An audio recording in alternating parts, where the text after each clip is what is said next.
out to you guys coming up in here. We're live on YouTube now. We're live on YouTube for all my people going on coming in on YouTube, guys. What's up with you guys? We're going to be discussing the NAACP and the situation with their actual I guess their interference, so to speak, about the actual situation in Israel. A lot of people are wondering what's up with that, but you got the NAACP voicing their concerns about the situation in Israel, and everybody else is like, hey, guys, you may have bigger fish to fry, but we want to discuss that. We want to discuss how people feel. I'm hoping that people aren't, people ain't disappearing from the spaces and stuff like that. So definitely, thank you to all you guys coming in tonight. Make sure y'all go ahead and retweet the space out. Go ahead and like and share it. For those on YouTube, guys, share it on your platforms. We're going to be discussing this situation. I want to make sure, I'm hoping that I don't know, because I see people coming in and disappearing, so I don't know what the actual, if we having any connection issues. What's up, Extreme X? I'm hoping we don't, but I don't know. Professor, did you have any issues coming in and out? So far, I've been okay so far. So it might be another situation where it might be an update. So everybody need to check them phones for updates. Yes, people, check your phones, update your phones and whatnot. Definitely make sure your phone's updated. They had updates. Matter of fact, today we had updates. If you got Android, I know in the Google store they had updates. So go ahead and update that phone. If you don't update your phone, you may have some issues tonight. I definitely, like I say, I'm thankful to be doing this. I want to go ahead and I want to touch up on the situation with the NAACP. And, the NAACP and Derek Johnson, very, very vocal about the situation. And somehow the situation in Israel, I don't know, maybe I'm not talking to the right black people and stuff, because I almost never in conversation, we hear about all the things that black people need and the help and this and that. I never hear anybody talking about, you know what, black people, we're really getting upset with how things are going over there between Israel and Palestine, and we gotta pull our resources together, and we got to do this and we got to do that. I never hear anybody whatsoever mention the actual situation going on over there in Israel, and how they're sitting here talking about how upset that black people are and how it could cost Biden this and that or whatever. Like, what are we talking about? Like, what black people are we talking to? Because I haven't met these black people. That's not at the top of anybody's concerns whenever I'm speaking to anybody's about the situation, the situation over there in Gaza. Like that, we don't wish harm on anybody. And, we like to see people live without any bloodshed, but that doesn't have black people, that's not grinding our gears over here. That's not, Professor, I'm in Florida, you in Alabama. Maybe I'm wrong. Is anybody in Alabama, when you get ready to speak to them, saying, you know what, Professor, this situation going on between Israel and Palestine is really disenfranchising black people, has got them upset. And if something's not done immediately to halt the actual number of weapons being sent out to Israel, and come election time, Joe Biden is going to get it, and this and that. Like, maybe I'm missing something. Let me know, Professor. What's going on? I'm gonna tell you the truth, man. Black Americans, now I'm talking about black Americans, are not concerned about this conflict between Hamas and those small hats over there. They are not. I'm just going to be flat out honest. They don't care about that over there, which is why a lot of black Americans are not even involved in the protest.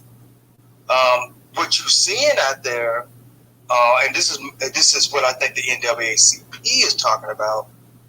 They are talking about the non-FBA blacks, these ones from the diaspora coming from Africa, and, Caribbean islands, whatever, Virgin Islands, wherever these other blacks are coming from. That's who the NAACP is referring to. I really don't believe they're referring to the blacks that are like us. Okay?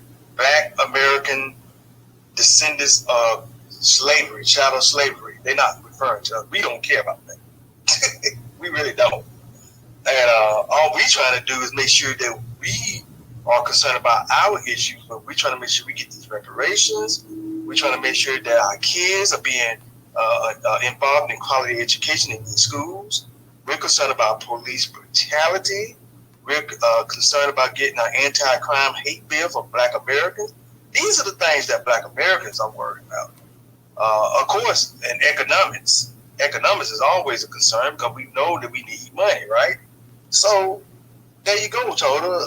NAACP is using us as a, what they call it, they're using us as a tool to make sure they can highlight this issue for those immigrant Blacks or immigrants others, so to speak.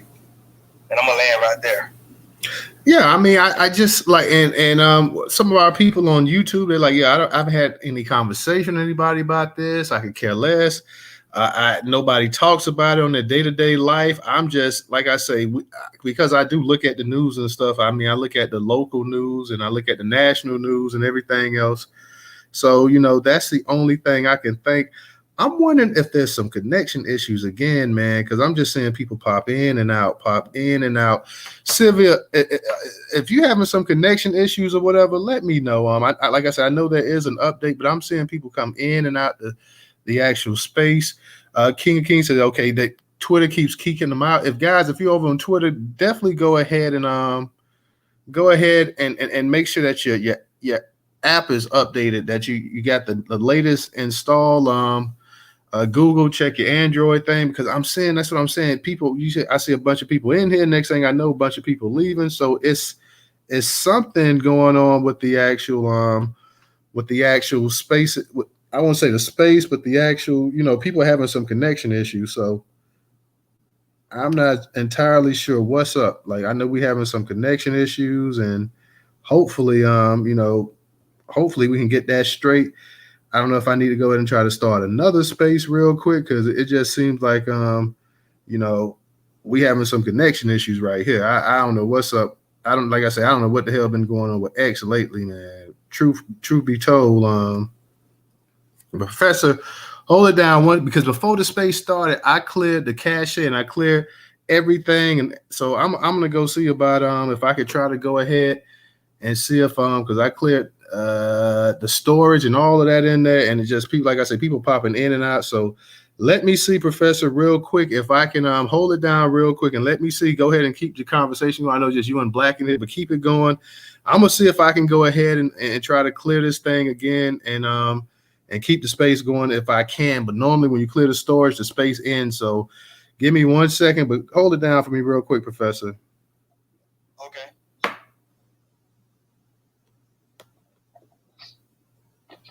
So family, as we know, as always with Black America, we are always the tools for why people want to put their issues on the forefront. They use us for that every time.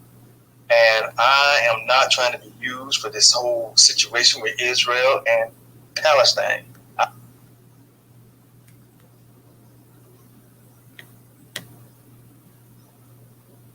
Real quick, guys, I just cleared the storage. Okay, Raymond, you said you did the update. Give me a second, because we was having so many issues, people popping in, popping out. I'm gonna see if I can reconnect real quick and try to get the space. I don't want to lose the space, but I'm gonna see if we can try to go ahead and keep this thing going as much as possible. I don't know what's been going on with this whole situation with X lately. The actual spaces, just the spaces I know I've been running, the connection issues have been just awful lately. So I don't really know what is what, but we're gonna try to go ahead and get it cleared up, and we got to start another one, which we normally do when I have to go ahead and do all this. I have to always start another one. So just nobody wants to go through all that, because we ready to go ahead and get the discussion popping, get everything going, and then we have to go ahead and we have to play these games. So, Professor, can you hear me? Okay. So we're having some issues real quick. Let me see real quick.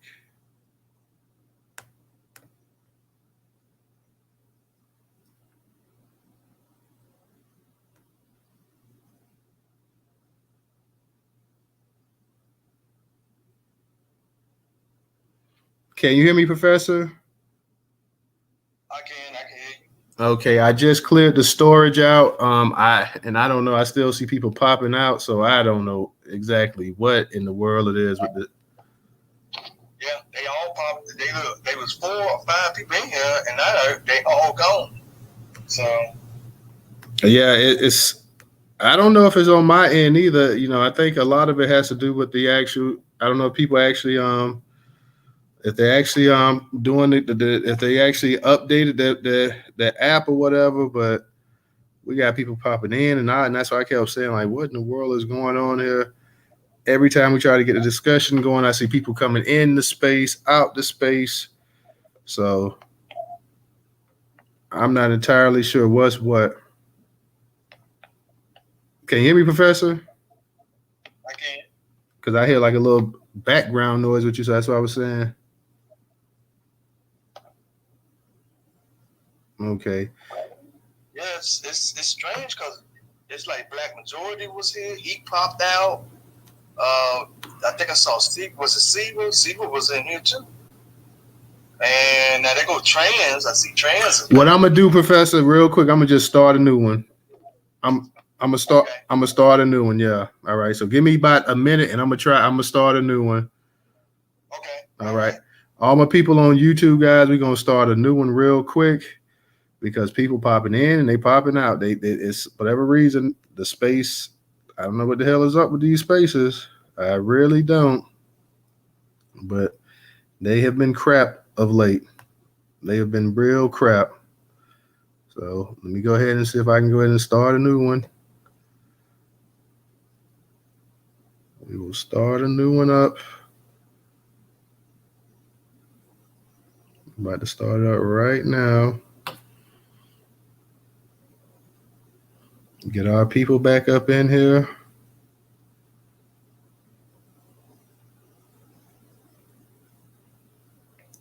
I know a lot of our people say they feel like it's a shadow ban. I don't know if it's a shadow ban. Well, I think it is a certain thing with a shadow ban, but I also think that a lot of this stuff on Twitter and X is just janky.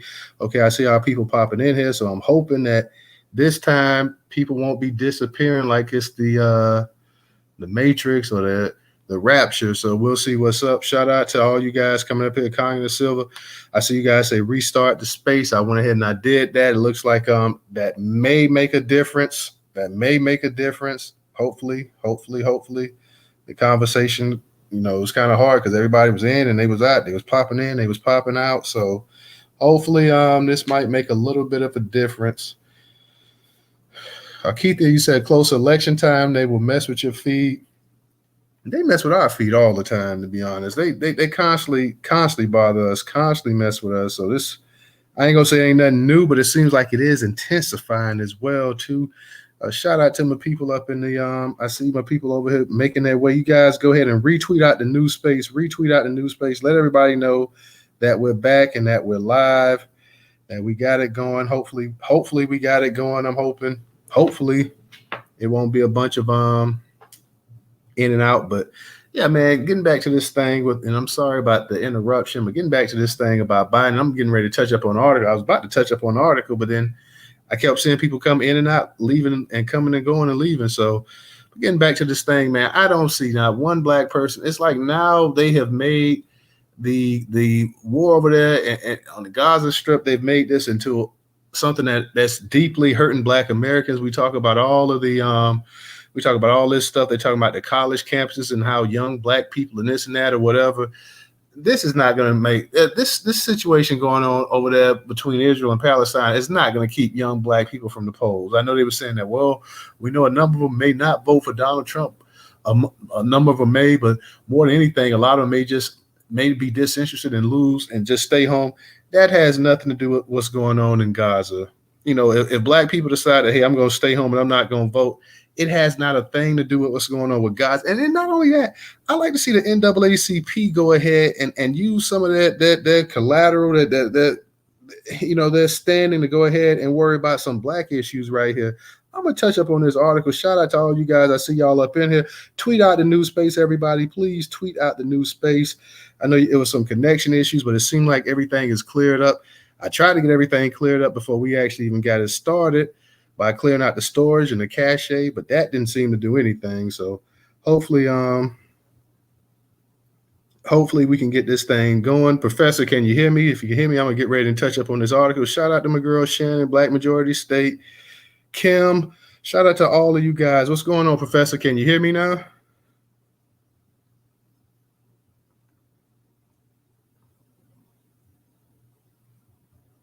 Might be a delay. Professor, you there? Uh-oh. I'm getting hundreds from everybody, but Professor, I don't know Professor. The Professor might be in the Matrix now. Professor, can you hear me? Yeah, I think Professor may be in the actual Matrix. Let me remove you real quick, Professor, from the co-host, and then I'll try to bring you back up here. Okay, Professor got his hand. Professor, I removed you. I'm going to bring you right back up because it seemed like he was caught up in the Matrix. So you get that. Shout out to you guys coming up in here, man. We talking about the NAACP. I'm going to touch up on the NAACP demands Biden halt weapons of Israel amid black voter concern. So, Professor, what's up? Can you hear me? Yeah, I can hear you now. Yeah, well, I can hear you then, man. But it was something wrong with the microphone. I kept pushing it, and it would not let me talk. So, but yeah, man, you sound good in the space, man. It sounds clear, and it looks like we got everybody coming in, and nobody's falling out. So that's good. Okay, that's good. That's good. Well, Professor, I'm going to touch up on this article real quick. So, definitely stay around. So I want to make sure, because when you go to these actual sites, sometimes you lose the audio. So can you still hear me right now? Yeah, I can hear you. Okay, this is from the Michigan Chronicle. It says the historic and bold NAACP demand Biden halt weapons to Israel amid black voters' concern. The NAACP has called upon President Joe Biden to indefinitely halt all weapon deliveries to Israel and leverage U.S. influence to end the ongoing conflict in the Gaza Strip.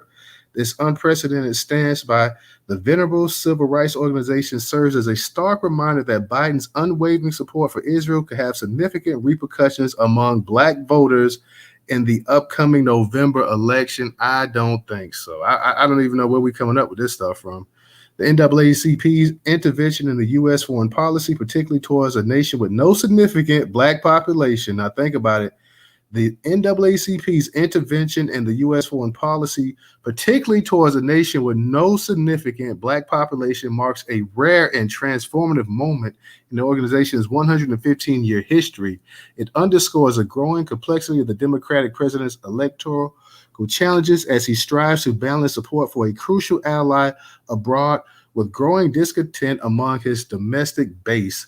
The NAACP unequivocally recognized Israel's right to defend itself in response to Hamas military attacks on October 7, which reportedly resulted in the deaths of approximately 1,200 individuals and the taking of more than 250 hostages. At the same time, the organization urged Hamas to release the hostages and cease all terrorist activities. It also called upon Israel to adopt an offensive strategy that aligns with the international humanitarian laws amidst accusations at the International Court of Justice regarding violations of the Genocide Convention, which Israel vehemently denies. The civil rights group emphasized the necessity for the U.S. to exert its considerable influence over Israel to bring about a permanent ceasefire in Gaza, according to health authorities in the Hamas-controlled enclave. Israel's military campaign has resulted in over 36,000 Palestinian deaths, widespread hunger, and the displacement of a significant portion of the population from their homes. The NAACP calls on the president to draw the red line and indefinitely end the shipment of all weapons and artillery to the state of Israel and other states that supply weapons to Hamas and other terrorist organizations. It is imperative that the violence that has claimed so many civilian lives immediately stop, the organization declared a statement first provided to Reuters. The stance by the NAACP is a clear signal that Biden may face electoral challenges among black voters on November 5th for his firm support of Israel. How are we tying this into black voters? Like, what does this have to do with black voters? Black voters. Okay, let me just finish reading this. Let me just finish reading this. Historically, black voters have been a steadfast Democrat constituency playing a crucial role in Biden's 2020 victory over Republican Donald Trump. However, recent polls indicate a waning enthusiasm for Biden among this key demographic. So he's losing potential support. People are not as enthusiastic about his chances, black people that is, and we're thinking that it may have something to do with this situation right here. Earlier this year, I want you to hear this part. Earlier this year, over 1,000 black pastors called on Biden to secure a ceasefire in the escalating crisis. A March poll by the Carnegie Endowment for the International Peace revealed that 59% of black Americans believe U.S. military aid to Israel should be restricted to self-defense and adhere to human rights standards. Biden's re-election campaign is less concerned about black voters shifting their support to Trump than the possibility that they may choose to abstain from voting due to a lack of enthusiasm. Campaign officials have expressed these concerns, highlighting the importance of maintaining robust support within this demographic. Amid mounting domestic and international pressure, Biden paused a shipment of bombs last month to prevent the use of Israel's assault on the city of Gaza. Despite the U.S. remains Israel's top military aid supplier, Biden recently announced that Israel proposed a new ceasefire in Gaza in exchange for the release of hostages, urging Hamas to accept the offer as the best path to ending the conflict. It is time for the war to end and for the day after to begin, Biden stated. NAACP President Derek Johnson, in an interview with Reuters, emphasized the need for the U.S. to exhibit moral leadership by ceasing the supply of weapons to Israel due to the high civilian casualties.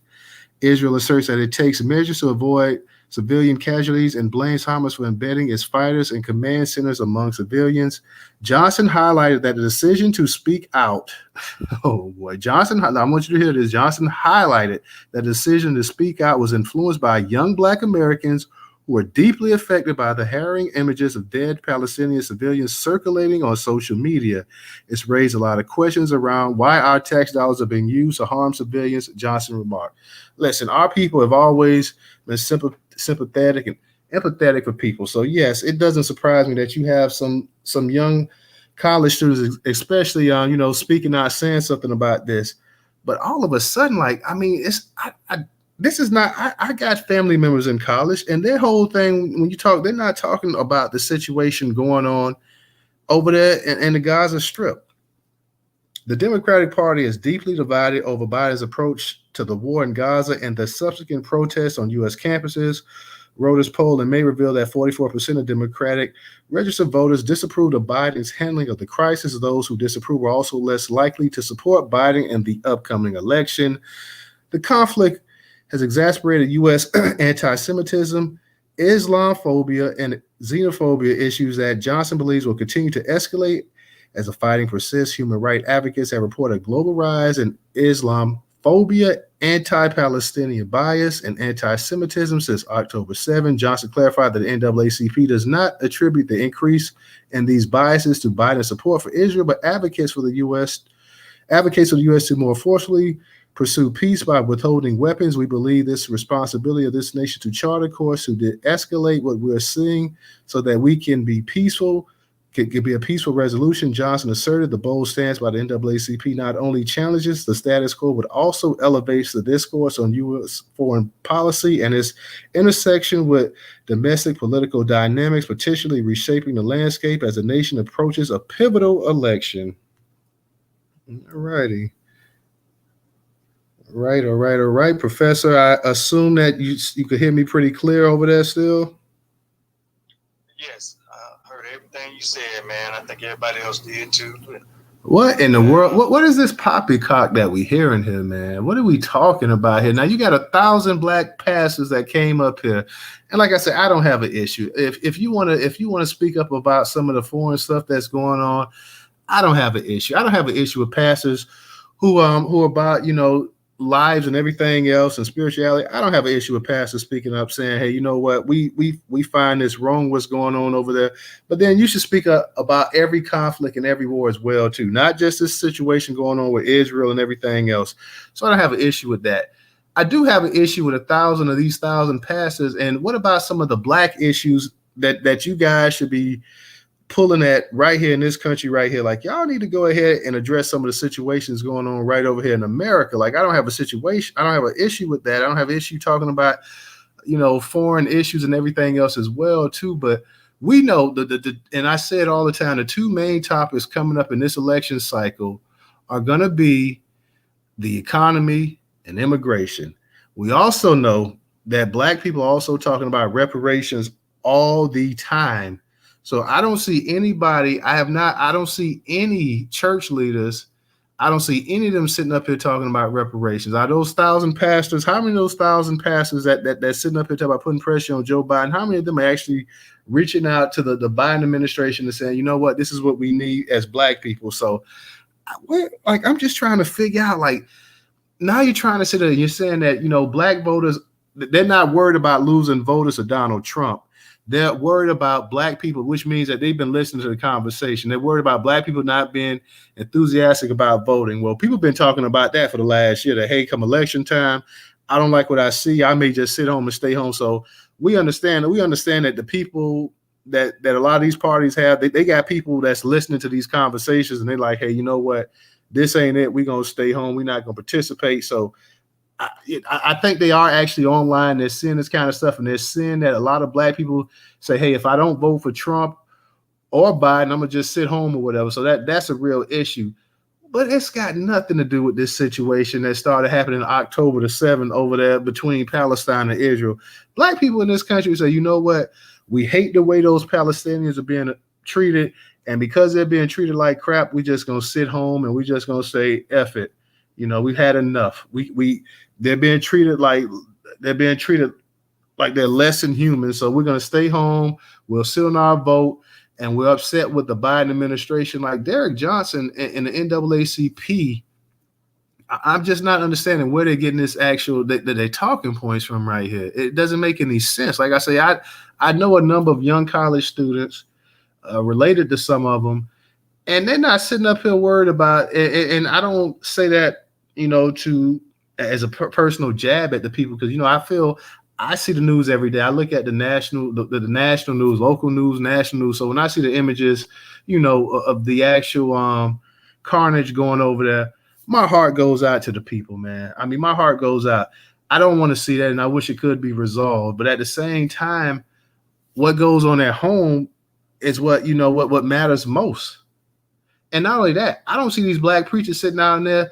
I don't see 1,000 of them coming out talking about the situation in Haiti or some of these other Black nations, anything like that. So to sit up here, and there's an article say in a nation that's not even, that really is not a predominantly Black nation as well either, for the NAACP to come out here and to sit up here and, like I said, I have no issue with them coming out like that, but they need to come out with some Black issues. They need to come out and if you're going to sit up here and you're going to talk about the situation in Gaza and stop the funding and this and that or whatever, man, y'all need to get on board, and y'all need to start actually looking at what's going over here in America as well too, man.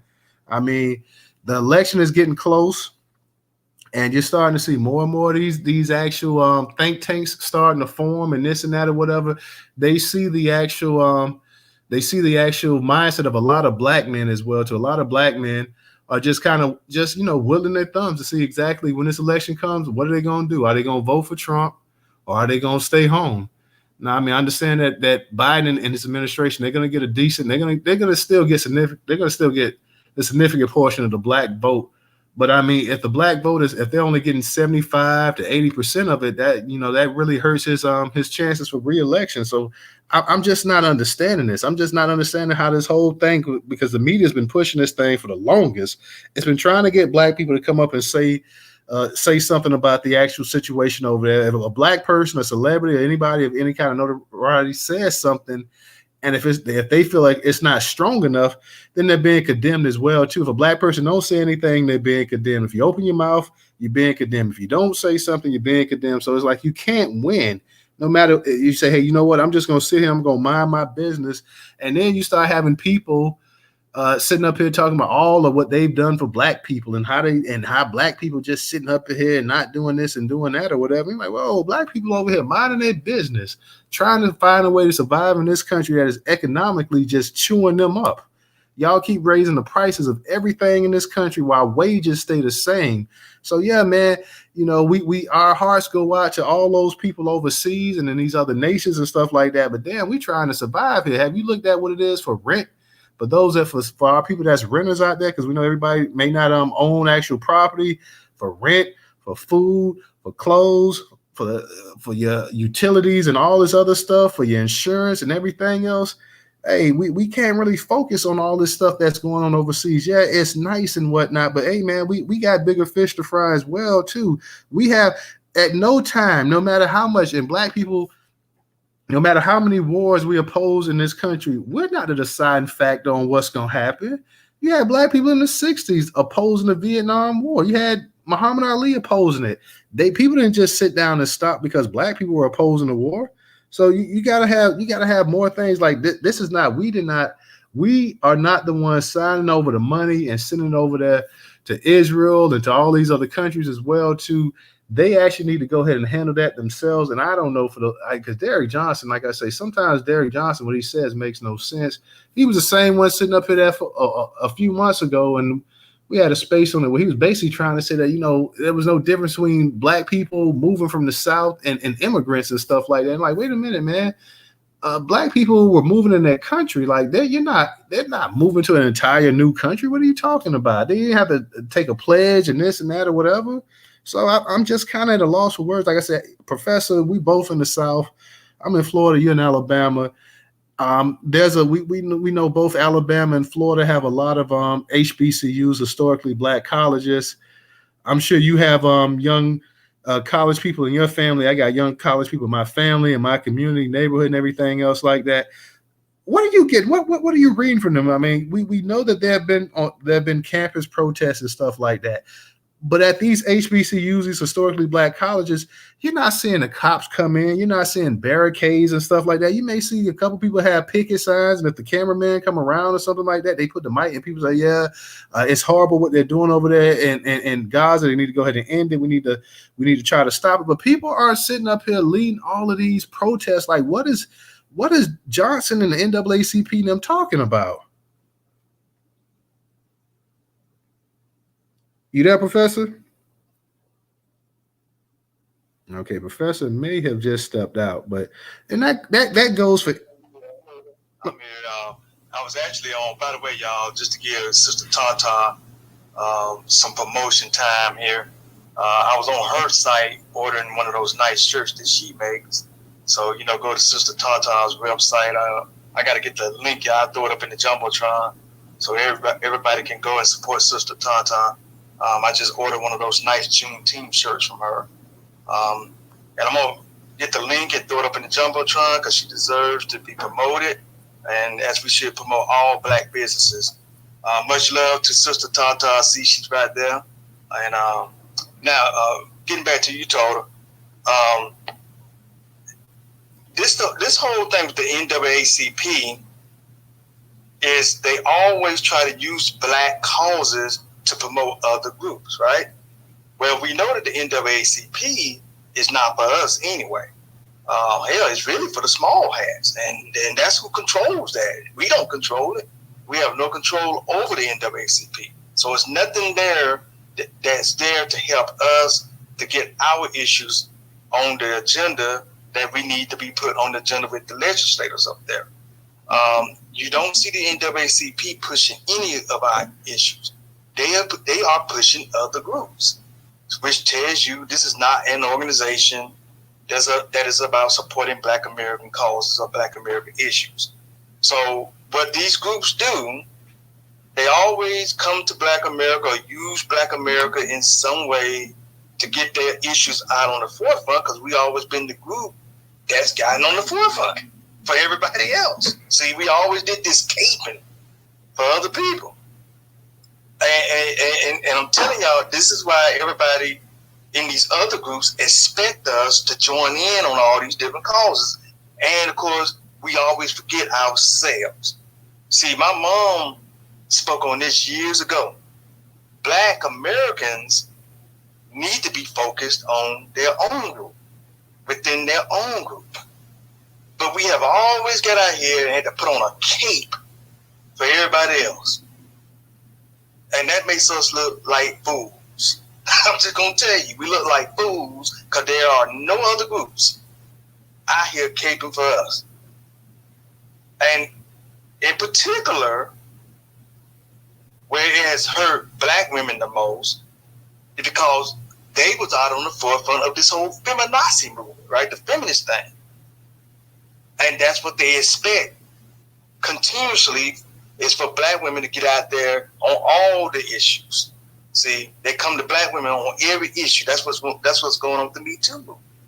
Black women are on the forefront of that. And it actually was not started by black women, but they have now put y'all out there as being the ones that started all of this. It was actually called Time's Up. And then they moved it to this thing called Me Too. But with that being said, I'm telling y'all this, that we have to stop going out here in the forefront of anybody else's causes when we have a lot of stuff going on within our community.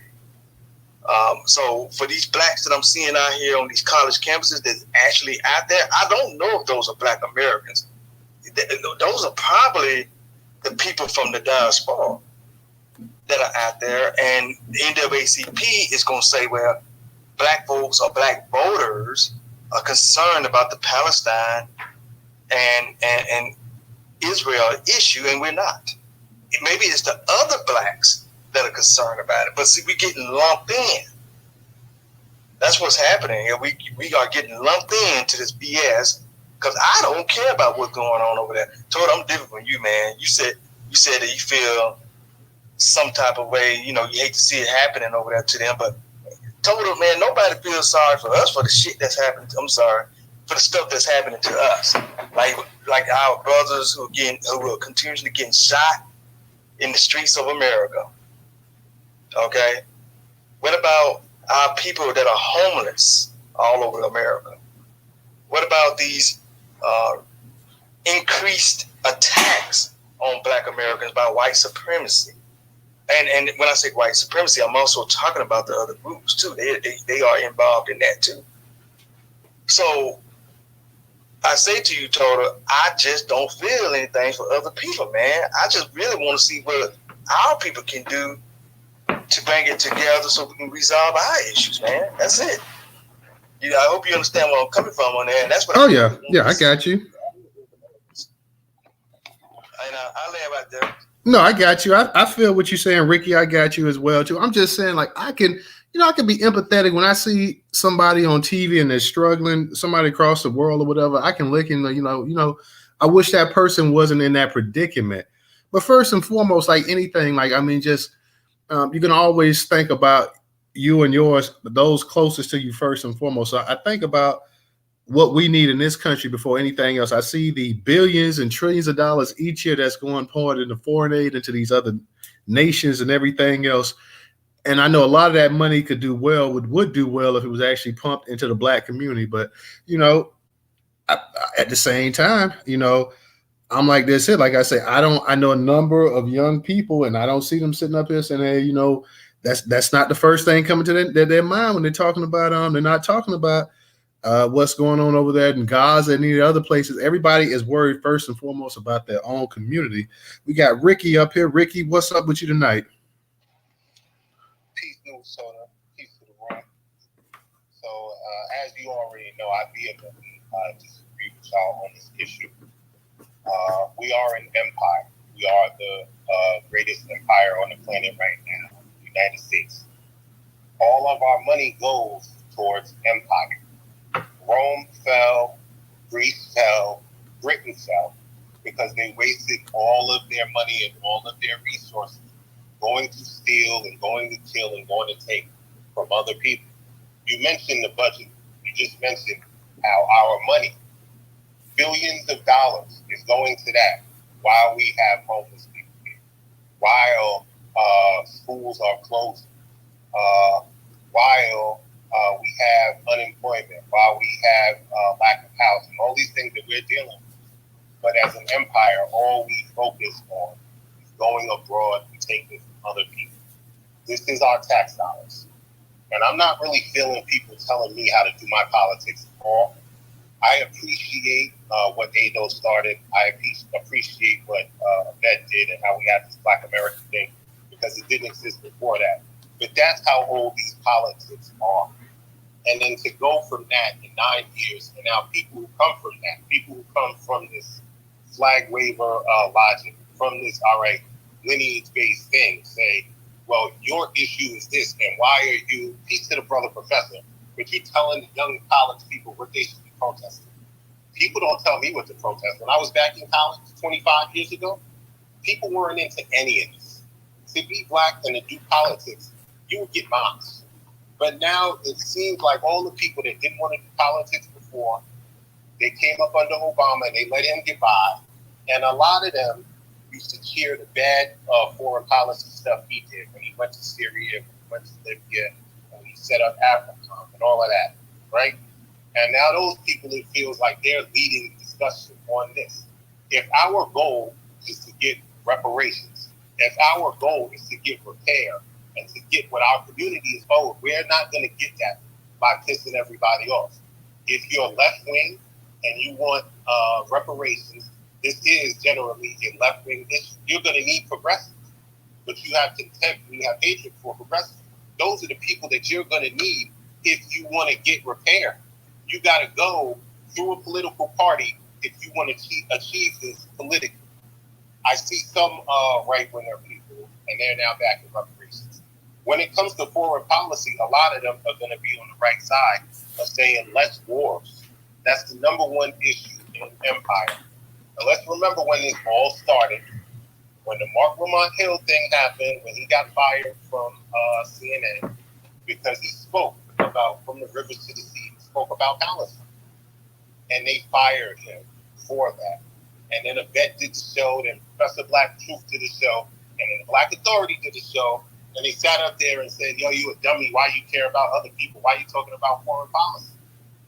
Because he lives in an empire, and that's the number one issue, and that's where all our money goes.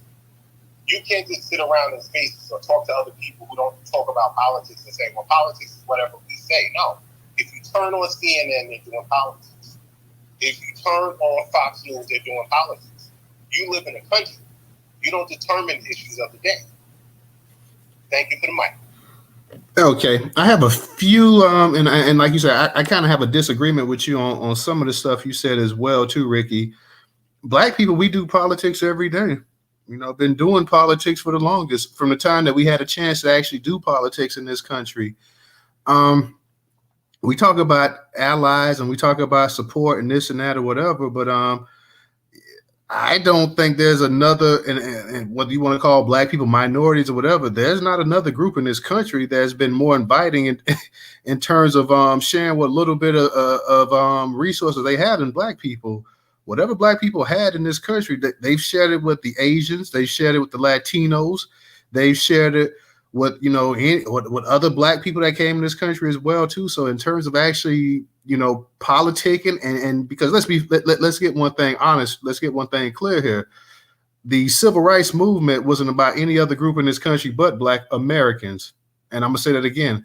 The civil rights issue was about no other group. It wasn't about Asians, it wasn't about Latinos, it wasn't about black immigrants, it wasn't about the handicapped, it wasn't about white women. It was about the people that were descendants of American chattel slavery, black Americans. And every single group that I just mentioned, from white women to all these other minority groups, have benefited from the struggles of black people in this country.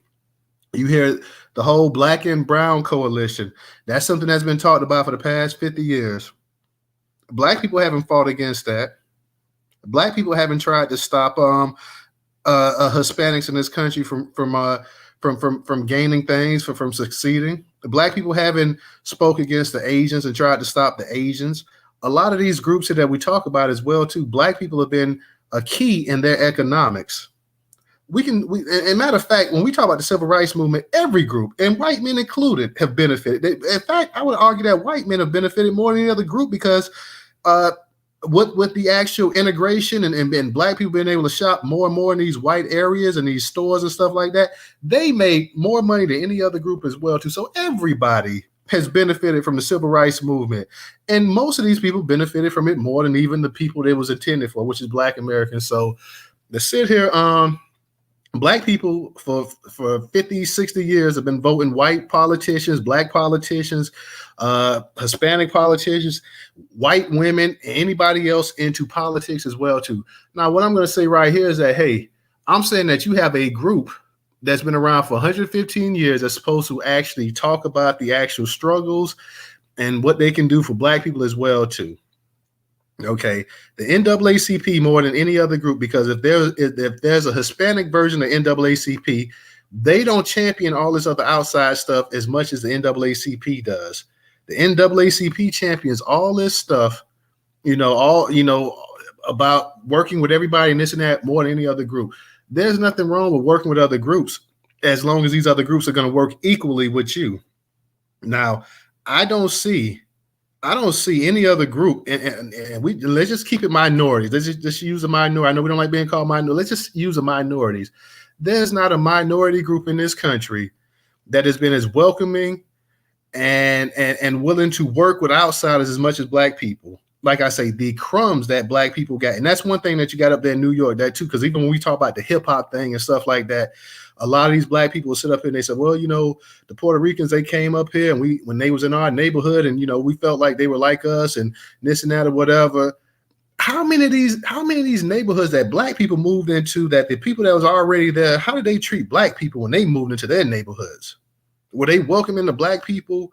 Were they welcoming the black people with their culture and everything else? They treat black people like family. Say, you know what, we're disenfranchised just like you guys as well too. Come on over here and kick it with us and hang with us and this and that or whatever. So we talk about politics and this and that or whatever. You can go back to Bill Clinton. You got black people sitting up here talking about Bill Clinton was the first black president. Okay, how I mean, you don't see this other stuff with other groups that you're saying and stuff like that. In terms of politics, like I say, black people, most black people say, hey, you know what? I said that before, that most black people don't like seeing people slaughtered, don't like seeing people hurt and this and that, whatever. I mean, always black people have spoken up about it, but at the same time, black people have issues over here. We can't sit over here and in every category that they want to play in terms of health, education, a financial situation, everything else, and you're dead last. And people say, you know what? We need to go ahead and we need to focus on ourselves and we need to do this and we need to do that and we need to try to get this. And then people get upset when we say that. Okay, because we could talk about one thing about an empire. And I know you mentioned Rome and you mentioned Greece. You can mention every empire in the history of this country, but eventually empires burn out. That's just human history. I don't care what empire it is. You can go back to the Ottoman Empire. You can go to whatever empire you want to. Eventually, it will burn itself out. Empires show that they eat themselves up from the inside out. That's human history. Greed and tunnel vision is one thing. And this country is doing some of the same stuff. This country, how many countries in the world do you know train their competitors and then let the competitors go, and then these people go and they started building and everything against you? You can take sports, for example. You can take the Olympics. They come over here, you come over here, and you have people that are foreign. They come over here, they go to school, they train, they get the best training, the best education, and come Olympic time, they're running and they're competing against you, and they taking a gold medal or a silver medal after spending 4 years in your weight training with your dietitian, being educated and everything else like that. Let me ask you a question. We talk about all this other stuff. How many times do you see somebody go to China or Russia? How many times have you seen a black person go to China and be on China's Olympic team? Go to a Chinese university, get the best Chinese education, get the best Chinese training and everything else, and then it's Olympic time and they running against America. They running against China. You only see that kind of stuff in America. So what I'm saying here is that, hey, every empire burns out. Nothing lasts forever. America, in the short time that it has come, it has set the world on fire. But at the same time, hey, America wants to police the entire world as well too. They have stakes and they have everything else from the Middle East to the Pacific and everything else. They want to control everything. And I get what you said on that part as well too. But black people, like I say, I feel like as black people, we have done enough politically for everybody. So we're sitting up here and we're talking about the reparations and this and that or whatever. But the NAACP is a 115-year-old institution. He should be sitting up there talking about reparations with Joe Biden. He should have got those 1,000 passes to talk about reparations as well, too. Yeah, you talk about other issues because the NAACP always talks about other issues. But one of the main issues in this country people are talking about, at least black people, especially younger black people. It's funny how we're talking about the younger black people. So is Derek Johnson telling us that younger black people on these college campuses are more concerned about the war in Gaza than they are about reparations? Is that what I'm being led to believe? That younger black people are so focused on what's going on Gaza that they're not that they could care less about reparations, because you never hear them say that. I never in these articles hear about the actual the blacks and the HBCUs, they're feeling on reparations. So if they're focused on what's going on in Gaza to that point like that they're sitting there saying that, well, they may not be so enthusiastic that forget voting for Trump, they may just all together not vote or whatever, then I have an issue with that.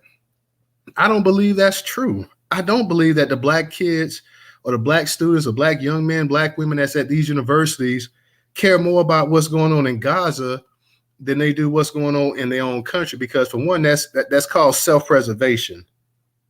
Everybody cares more about their place, their city, their country than they do outside. And that's just self-preservation. The same way you're going to care more about the people in your household, your family, then you may even care about your neighbor. That's just the way it is. That's life. I guarantee you, if you got kids, you're going to make sure your kids eat before the neighbor's kids eat. That's just the way it is. So, I mean, maybe I'm missing something right here, Ricky. Maybe you can explain it to me, but I just don't see how, like I say, black people, I don't see any other group in this country that's been more welcoming in terms of accepting people, bringing them into their community, their culture, and everything else like that. We see every time it's election time, we see all the white folks coming to these black churches that they normally don't.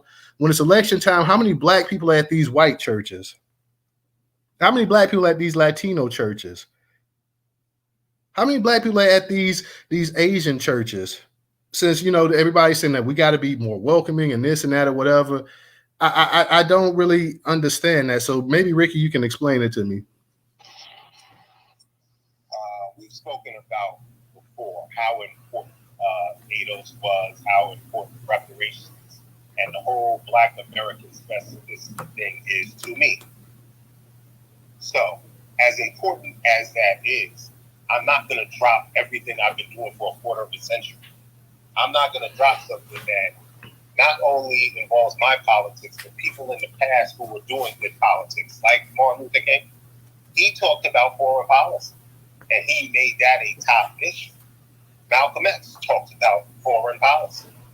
Anybody in the political realm who I follow, who I supported, or ideas that I've aligned with, they've cared about this issue. Everything that you said, I basically agreed with. You were right. But at what point in time does that mean that you got to tell me or tell other people that they shouldn't be talking about those issues? People like Breonna Joy Gray, who got attacked because she just got fired for talking about Palestine. Those are the people most likely, Black American people or leftist people, who are most likely to back specific policies for us.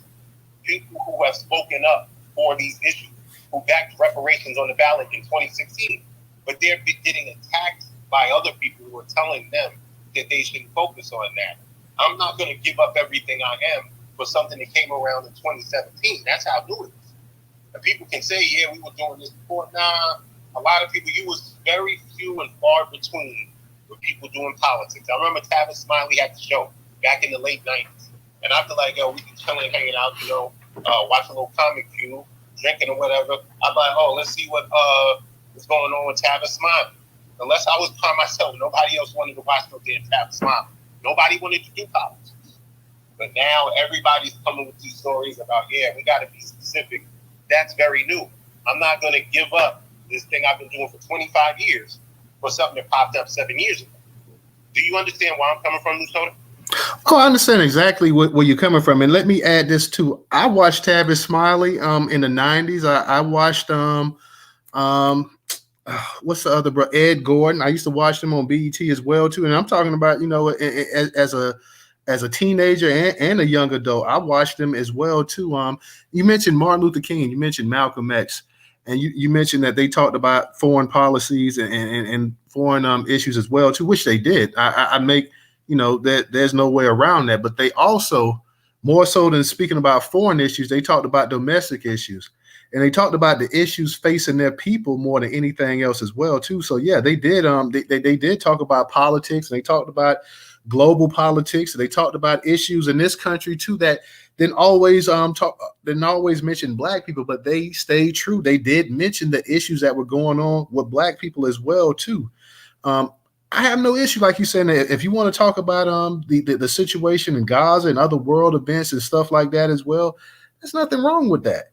But I'm saying sometimes some of these articles to me are a little bit misleading when they're sitting up here, and I'm saying I'm not seeing that. I'm not seeing, and I live in a state that's full of HBCUs, in a city that has an HBCU. I'm not seeing where all of these young Black college students are just, so heartbroken about the situation over there in Gaza. And I'm not saying that these people don't have empathy and sympathy and everything else, and they don't feel bad for the situations going on over there.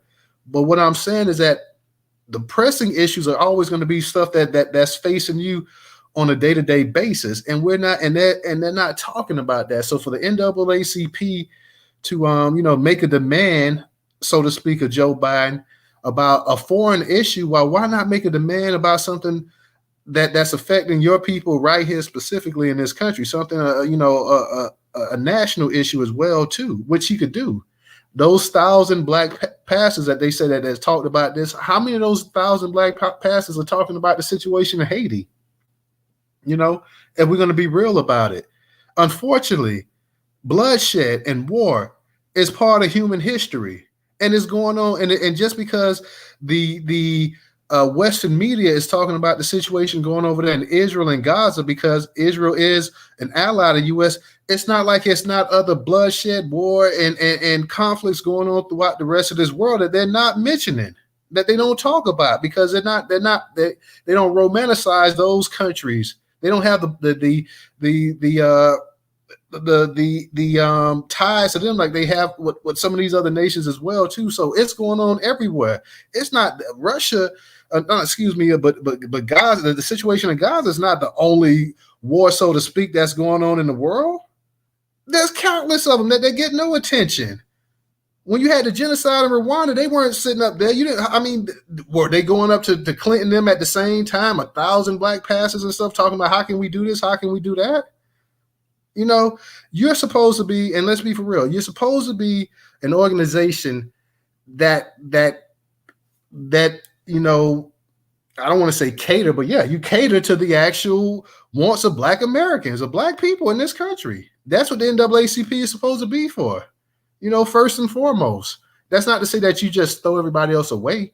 And I get what you're saying that, hey, in terms of on a national scale, reparation is something new or whatever, compared to 2017, nationally it's gained more attention the past 6-7 years than ever before. So I understand what you're saying. Nobody's saying throw away your politics. All I'm saying is that, hey, with your politics, you got to be a little bit more diverse with it as well too. Sometimes, and the NAACP for the longest, I know people, family members, that's up in their age now in their 70s and stuff like that, tried to become members of the NAACP back in the 80s. Sent off applications and tried to get in contact with them to become a member and never heard anything back. Now, often too many times, when the camera's around is when you start to see some of the NAACP popping up. So, I'm not going to sit here and tell you or anybody else, hey, you shouldn't do this or you shouldn't do that. Politically, do what you want to. I don't tell anybody who they should vote for. If you want to vote for Joe Biden, you want to vote for Donald Trump, you want to vote for RFK Jr., hey, that's your right to do so. I'm not going to sit up here and tell you. I just know I'm not going to vote for him. That's not to say I won't vote at all, but I don't particularly, I'm not particularly fond of the candidates that's going to be up there running for president. But I'm not going to sit up here and tell you, hey, and you shouldn't do this, you shouldn't do that. You're a grown person. Do what you feel is best for yourself. But at the same time, people are critical of some of the stances that the NAACP takes. And this is one of them right here.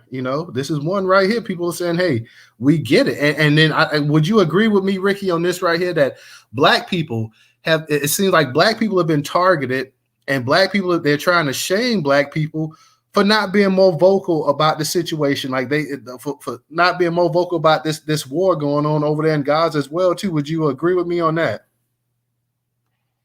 I would agree with you on the premise, and certainly that does happen when they want black people to get into stuff. But I don't feel that with this situation that people are telling black people that we need to get involved in it. People who are anti-war, people who are political, have taken a side, whatever their side is. But I don't see people pushing black Americans to get involved with this situation, especially since the word is going out amongst Democrats, which most black people are, and the Trump side of it basically supports the Israelis. So basically, it's kind of weird. The same thing that a lot of my flag waiver people are saying, that's what I'm hearing from the Democrat shows, that Palestine is none of your business and don't talk about it. That's one of those issues where the lineage-based groups and these guys actually agree in telling black people not to care. I haven't seen people say that black people should care. Can you point to an instance of that? Well, I mean, even the actor Michael Rappaport was sitting up here talking about, black people, we black Michael Rappaport, the Juliana Malingas, whatever her name is. You've had a couple, notable actors and stuff, like actresses that sit up here and say black people basically are not doing enough, you're not vocal enough, and basically trying to make it seem like you're almost anti-Semitic if you're not speaking up, saying something daily about this situation as well, too. Oh, absolutely, yes. On that side, I remember Amari Sotomayor came out like the first couple of days and said something like that. Yes, I have seen people say that black people should be backing the Zionist side. I have seen that, yep. So yeah, that's all I'm saying, is that you got people sitting up here now. They're not doing now. Did Michael Rappaport or did Juliana did Stoudemire, did they say anything to Asians or Latinos about their participation or just being vocal about the situation over there in Gaza? Why is it black people? Why is it black people that they felt the need to target?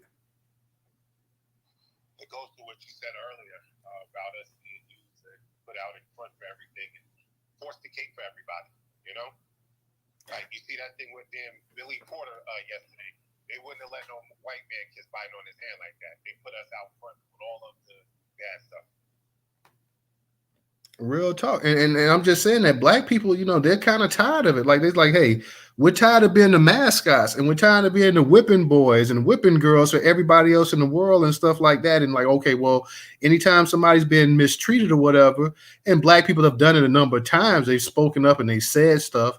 But, it's like, hey, we're not the only people in this country. People want to always tell us the same thing, that when somebody's being oppressed or they had a bad life or this and that, like, black, y'all ain't the only people that suffer. Y'all ain't the only people that went through hard times. So, hey, the same goes to them as well, too. You got a mouth. You have a platform. You got clout. You go ahead and you speak up for the people that's being treated bad. I got my girl Stephanie up here. Let me get Stephanie. Stephanie, what's going on with you tonight? Hey, salute to you. Salute to the entire chat. DJ, Professor, everybody. It's too many people to name. I'm at my second job, so I'm just going to make this quick.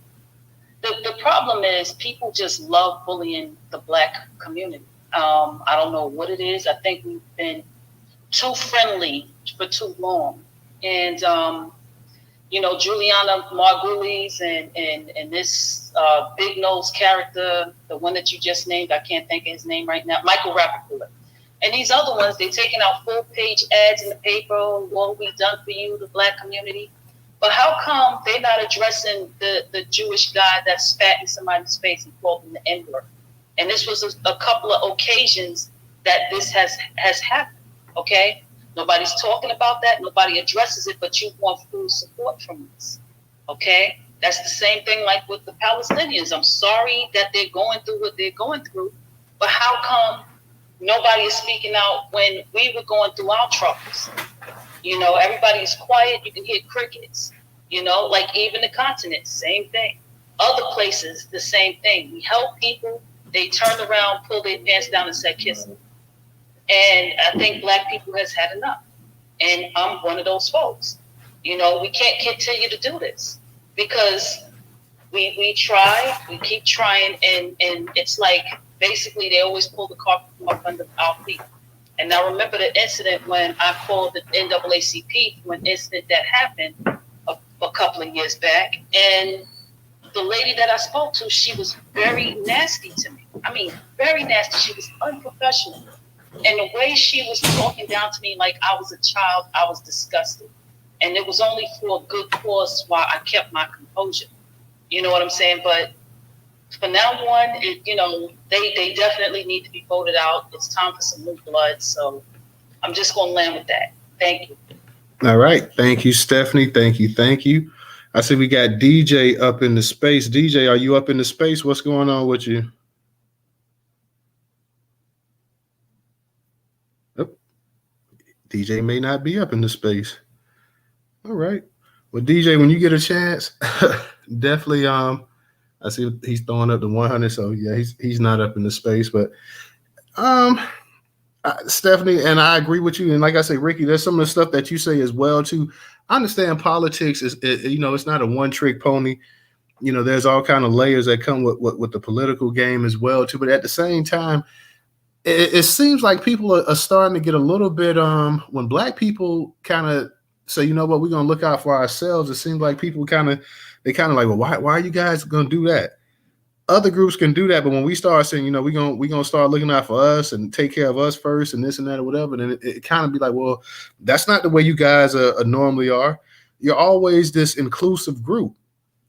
Nobody, like I said, nobody's sitting up here saying that we agree with everything that's going on in these nations, that we agree with the wars and everything over there in Gaza and stuff like that as well. But people, but I mean, Ricky, let me get you something. Is it wrong? I mean, like, just like you have your opinion that you're saying that, hey, you know what, we need to go ahead and here's the thing too. When you start looking at a lot of these polls, when you look at the stuff where they talking about Ukraine and the funding and everything else like that, there's a lot of people, there's a lot of white people in this country don't think the United States should keep funding Ukraine.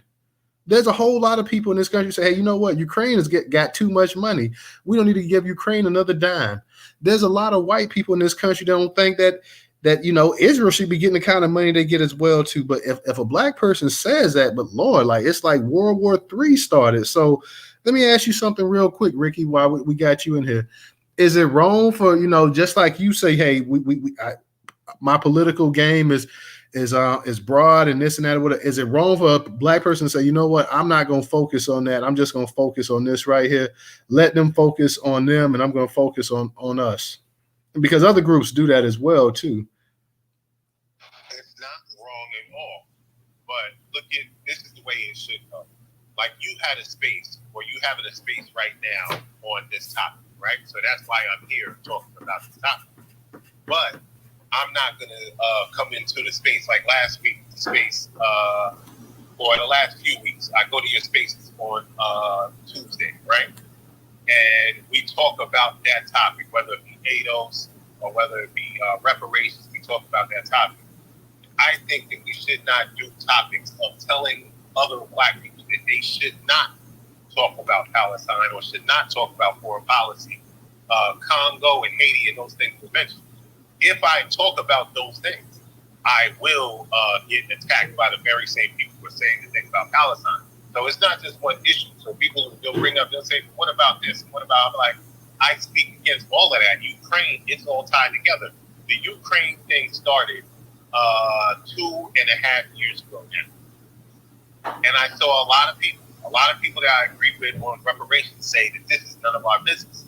And right now, we have the Russians with subs, with nuclear subs, sitting next to Cuba, doing drills with Cuba, right next to us. We have 95 billion or whatever billion every couple months. We're going to do a bunch of money for them. So if I'm saying that that's an important issue to go against or to oppose our policy of funding these wars, then that's something that is budgetary. It's not something that is about, oh, well, why do you care about them? Why do you care about these other people? Not for nothing. We're back in the bad guy. We're back in the Nazis. I don't care about the Nazis. I care about the fact that it's a waste of money. It's bad. Everything that could be bad about it is what I oppose. So what you said, I don't tell anybody that they need to make their issue this or that. But people tell me that, well, this is not a Black American issue. I'm a Black American. And I was in this for when it started in 2017. And I was warning that this was going to snowball ever since that interview, or ever since they started doing shows, when Yvette did those shows about Mark Romano. And then everybody just kept going with it, kept going with it, kept going with it. And it keeps spreading to all of these other conflicts. And it's unnecessary. Just stay out of it. If it's not your concern and you don't care about it, just stay out of it. But don't tell other people not to talk about it, or talk about how much you don't care about it. When, if anybody turns on CNN, that's what's going on. If anybody turns on NPR or dealing with the local news, that's what's going on. Any major newspaper outlet, that's what they're talking about. But instead, we're going to say, oh, well, all we're going to talk about is tethers and reparations, and don't talk about anything else. I don't think that's real policies. All right. But like I said, you do realize that there are a number of even white people in this country that say, hey, Ukraine is not our business. Russia is not our business. Israel, to a certain degree, even though they're allied, they're not our business.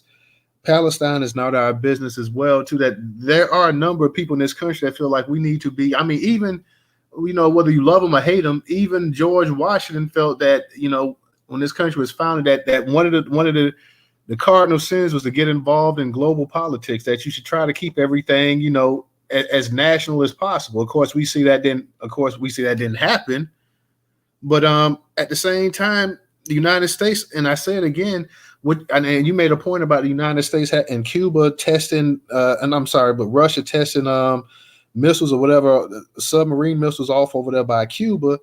Let's not forget that who's the biggest manufacturer of all of these, all this weaponry in the world. I mean, the United States sells more of this stuff, creates it, sells it to all of these different nations around the world, helps these people stockpile their armies, So I mean, you can't really. There's really no way to police it when you're the ones that's actually manufacturing the nuclear weapons and the jets and the fire and the tanks and everything else that comes along with it. Like, you're the biggest manufacturer of this stuff than anybody in the world. So eventually, the people that you have beef with, they're going to get a hold of these weapons as well, too. And they're going to learn how to make them and everything else as well, too. So, just personally, like I say, I don't have an issue. We cover a number of issues. Of people, like I say, I don't really have an issue. But when you're looking at things in this country that affects Black people directly, and you're saying, you know what, just last year they end up giving, let's just take a number, and I'm just assuming they gave Ukraine $50 billion. We give Ukraine $50 billion, but the people over there in Jackson, Mississippi, it takes $3 to $4 billion to fix their water situation that we've been talking about. You talked about when the actual the Ukraine and Russia war started 2 years ago or whatever. Well, that situation in Mississippi, in Jackson, Mississippi, has been going on worse than that. It was to the point, and we held a space on that a couple years ago. It's to the point that you got people driving half an hour to go so they can get clean water to drink and take a bath in. You got babies and stuff like that. You got to worry about them trying to bathe them. People got to keep their mouth closed. That's not a reason to oppose Ukraine. No, that's not a reason to oppose it. But before you give Ukraine any money, you need to go ahead and fix that damn water system in Mississippi and Jackson. You got people sitting up here living in tents and stuff up here in this country right here. Before you go ahead and you go abroad and you want to go ahead and you want to help the people across the other side of the world, 10,000 miles, you need to go ahead and help the people in your backyard. You need to help the people that actually are the descendants of the people that actually built this country. So no, that's not a reason to oppose anything giving foreign aid. That's why it's called foreign aid. There's nothing wrong whatsoever in the world giving foreign aid. But if you give more foreign aid than you do to the actual residents that live in this country, then we got a problem. So that would be a major budgetary issue. You don't have a problem with the fact we spend our money on empire. The Ukrainians aren't getting money. They're getting weapons to get slaughtered by the Russians in a war against Russia. That's a waste. That's a political policy of empire that is tying up all of our money and all of our efforts as a country. And that's why we don't take care of things at home. And earlier, I brought up ancient Rome, I brought up Greece, I brought up Britain. They stopped taking care of the people and the country they had, and they invested all their money in going to take some stuff from some other people and going to war over here and over there. And that's how they fell apart. And that's what we're doing now. And I'm speaking against that. And it's like you're deflecting to the bad stuff that happened here, how we mistreat Black Americans here. So let's not worry about how we're wasting all our money and our efforts overseas. I'm trying to stop that. And you're not recognizing that that's the problem. We're an empire. That's where all our money and all our efforts go. If you watch CNN, if they're not talking about the fake election, they're talking about war with Russia, they're talking about the other wars we're trying to start with China or whatever, because that's how empires go. That's where capitalism is flawed. And if we're not going to address that, and we're going to say, well, that's none of my business, the most interesting and most important and the most valuable parts of politics are none of your business. Think about how the gas prices shift based on these wars. Think about when we go into these wars, right? How all of our money sudden, right? It's diverted away from programs that immediately affect Black people. And then we ignore that and say it's none of our business.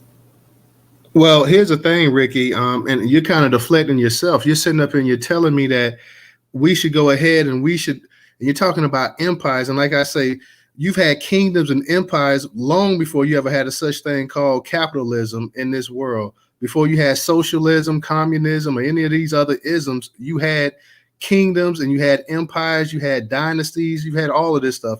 And like we know, we've all read history, we've all had a history class. We know all of these empires eventually burn themselves out. Eventually, if the world keeps going around America, if it keeps going the path it will, it'll burn itself out as well too. That's just human history. But to sit here and say that, hey, you know what, that and we're gonna go ahead and we're gonna pump 60-70 billion dollars into this foreign nation here, but we're gonna sit up here and people can't even have in a first class country. In a first-class country, in a country that calls itself the greatest nation in the world, we're not even going to go ahead and which is basically pennies. Okay, it's pennies to fix this actual water system. But not only that, when you look at the water systems in a lot of these Black neighborhoods, whether it's Jackson, it's Flint, and God knows all these other places, how many people are being poisoned out here? Americans, okay. Actual Americans, people that are actual descendants of people who actually built this country. So while we're sitting up here and we're talking about China and we're talking about all these other empires, because apparently America's not the only empire. You got the Western empires over there in Western Europe. You got the Eastern, and you can thumb down back at you as well too. I mean, we can get into that thumb stuff. So let's keep it like men up in here, but.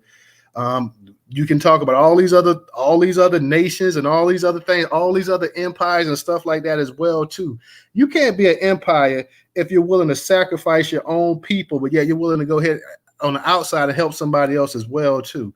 It doesn't take anything to go ahead and fix the damn water system. The infrastructure is crumbling in this nation as well too. The roads, the highways, all of this stuff up here, man, that's crumbling and everything else that needs trillions of dollars of work. You got teachers and everything else that's underpaid. People want to sit up and laugh at the education system in this nation right here. But how much are you really investing in that? Because you're not investing in the education system like you're investing in the defense system of the United States as well, too. So, like I say, personally, if you want to go ahead and you want to help a foreign nation, I have no issue with that. But I do have an issue when you got people sitting up here starving and dying and things that can be prevented. It can be prevented. You got them people that's on certain medications and stuff like that, and it costs to get a damn prescription filled. It costs $500-600. You got a group, a demographic, the baby boomers getting up in their age in this country like that. They've served their purpose, whether you agree with everything they did politically or not. They're getting to the point. They paid into the tax system and everything else like that. They have all these damn high insurance plans. They have all this expensive Medicaid and this and that or whatever. So yeah, my goal and my concentration first and foremost is for the actual American people.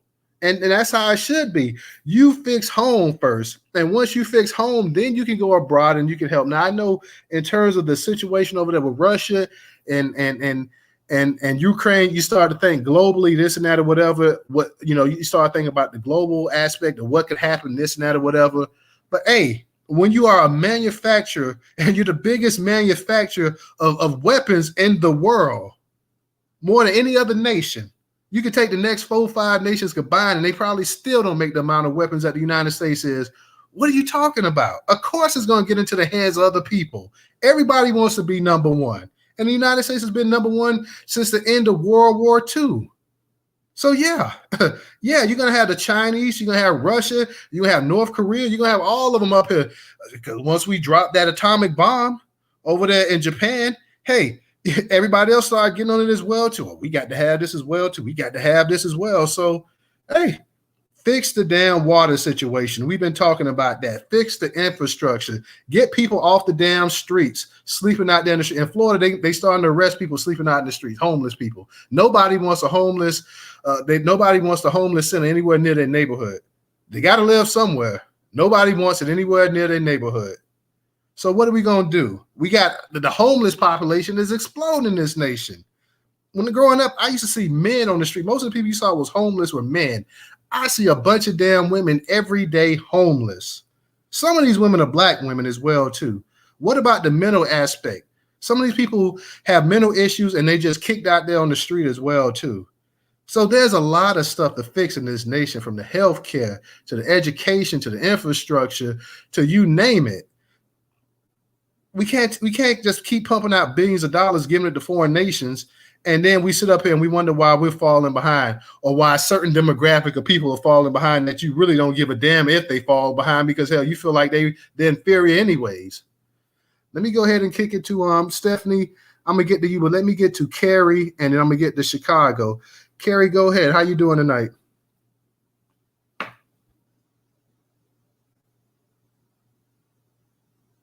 You there, Carrie? Oh, you low. You got your earbuds in? Oh yeah, you really, really low. I could barely hear you. Okay, Carrie, maybe she's gonna disconnect and come back up. Let me get to Chicago and then we'll get back to Carrie. Chicago, what's going on? Hey, how you doing? Thank you for letting Hey, how you me on doing? your stage. I'm good. So when I saw this title, it made me laugh and stop because I grew up in the NAACP. Like, that's why I do all this stuff, because I got trained with them and my congressman. And what made me kind of pull back from them is the fact that they are doing this people of color minority stuff rather than focusing on Negroes. And I think that's because we have been so kind-hearted to other people while diminishing ourselves. So we can come up with all types of sympathy for all kind of other people. We got to care about the Palestinians. However, these same Palestinians own corner stores all around Chicago, and they selling us bad food and doing trafficking drugs, selling guns, you name it. But we supposed to push our social and political capital towards them. And I just think that Black people have to move away from being the face of liberal progressive politics. We all have to remember that Black people were banned from the Progressive Party by Roosevelt in 1920, I believe. It'll come back later than Jumbotron, but the progressives initially were this group of people. They broke off from the Republican Party and they started the Progressive Party. And the first thing that the Progressive Party did was they banned Black people from the Progressive Party exclusively. That was like their first order of business. And then they had their own convention, and then they tried to nominate their own people, and it didn't go anywhere. So then that party kind of dissipated and then moved over to the Democratic Party, because again, this was the party that was doing all this craziness. And so then through the Democratic Party, they were able to push their progressive Negrophobic agenda, and that's what the NAACP has become, because, again, they are using Black faces to push this agenda. Now, I want people to understand that these are typically not Negroes who are pushing this agenda. These are foreigners, foreign Black people that they put in front of us, and it's easy for them to push these ideals because they're trying to assimilate into American culture any way they have to. However, with us, we're already Americans, so we don't have to kowtow to all this perversion and putting us in the back and trying to put immigrants first to show that we're Americans or whatever, because we are Americans. So we got to stand on our American privilege and say, absolutely not. We want to focus on our Negro problems before we talk about anybody else. And I think if we start doing that as a collective, we will start to get more success in what we've been doing. Even with us going to City Hall, now the city has not stopped spending money on the illegals, but we have been able to get more aldermen to start voting no, specifically aldermen who were like 10 toes down with these people. So if you keep showing up, keep putting us first, we'll be able to do it.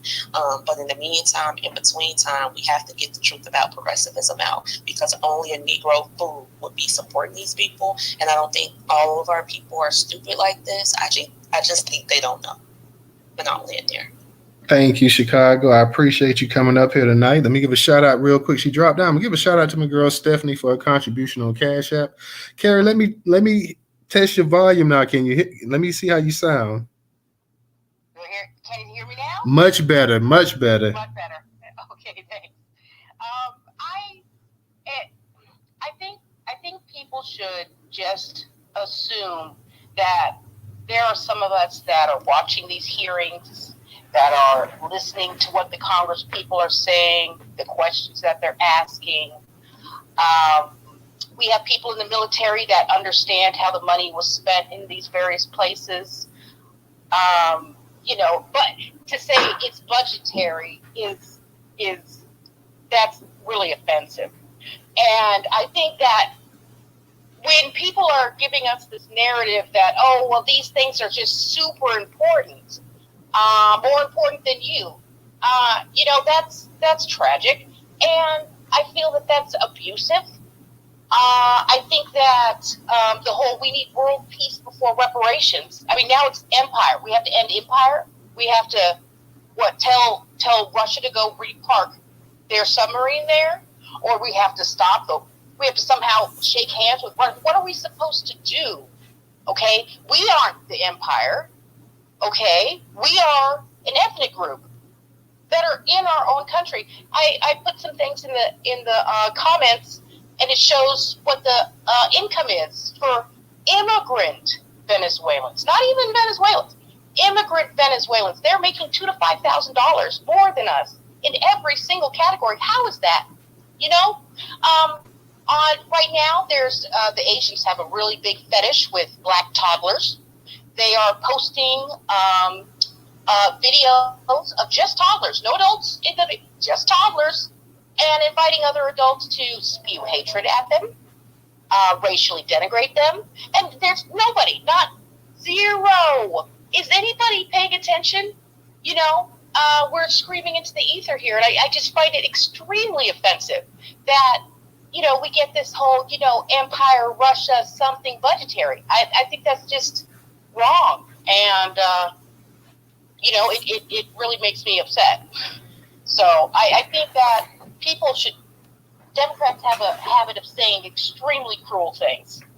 And they either are not thinking about it, or they don't know what they sound like. I don't know what the malfunction is, but just the things that comes out of their mouths about us, it's outrageous. And I just think that if we were a part of any of these organizations, for real, we wouldn't sound like that. So who are you, is what I'm asking.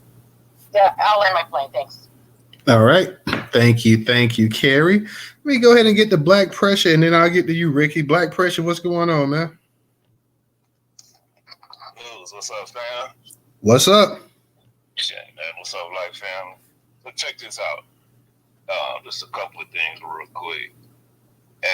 As far as Black people, I would say having the burden on focusing our synergy on Ukraine or Russia or any of those I guess they would be like the Eastern European nations.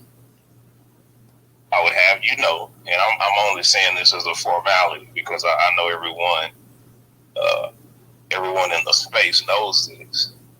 There have been plenty of times over, I would say, let's say the last 200 years. And well, I say this with the advent of modern technology, and then the reason I say modern technology, I'll say that because modern technology allowed the world to witness the suffering of Black people in America. It allowed the international audience to witness the suffering of Black people in America. You know, I know especially me, I evoke the transatlantic slave trade a lot, and I know people say, well, you know, first thing they think about is you know, the 1700s and the 1750 and 1780, but the transatlantic slave trade literally ended probably 35 years before the 20th century started, right?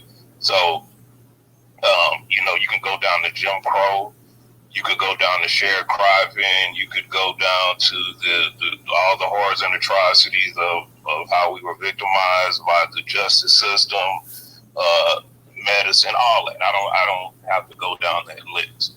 But I'll say this, like I say, with the advent of technology, it allowed the world to watch. At one time, you had the League of Nations, you had the United Nations, you had the European Union.